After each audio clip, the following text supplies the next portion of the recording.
ప్రజల సాధికారతే తమ ప్రభుత్వ ప్రధాన లక్ష్యమని ముఖ్యమంత్రి చంద్రబాబు నాయుడు స్పష్టం చేశారు. వైసీపీ గత పాలనలో చేసిన తప్పులు ఒక్కొక్కటిగా వెలుగులోకి వస్తున్నాయని, దానివల్ల ఆ పార్టీ తీవ్ర నిరాశ, అసహనానికి గురవుతోందని ఆయన విమర్శించారు. రాష్ట్ర పునర్నిర్మాణం వేగంగా సాగుతుండటాన్ని వైసీపీ జీర్ణించుకోలేకపోతుందని ట్వీట్లో పేర్కొన్నారు. సీఎంపై అనుచిత వ్యాఖ్యలు చేసిన కేసులో వైసీపీ నేత అంబటి రాంబాబుకు కోర్టు 14 రోజుల రిమాండ్ విధించింది.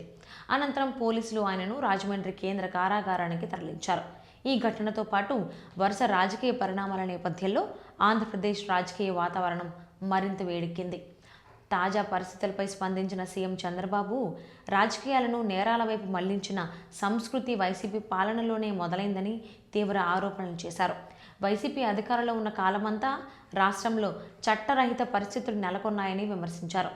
ప్రజాస్వామ్య విలువలు, రాజ్యాంగ పరిమితులు పూర్తిగా విస్మరించబడ్డాయని తెలిపారు. అలాంటి పరిస్థితులకు 2024 ఎన్నికలతో ప్రజలు ముగింపు పలికారని అన్నారు.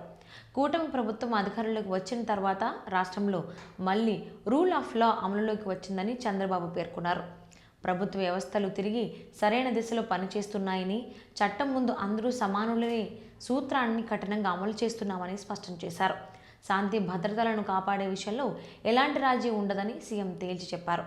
చట్టాన్ని ఉల్లంఘించిన వారిని అధికారంలో ఉన్నా, ప్రతిపక్షంలో ఉన్నా ఉపేక్షించబోమని హెచ్చరించారు. రాజకీయ హోదా, పార్టీకి అతీతంగా నిబంధనలు అందరికీ ఒక్కటేనని అన్నారు. హద్దులు దాటి ప్రవర్తిస్తే చట్ట ప్రకారం కఠిన చర్యలు తప్పవని స్పష్టం చేశారు.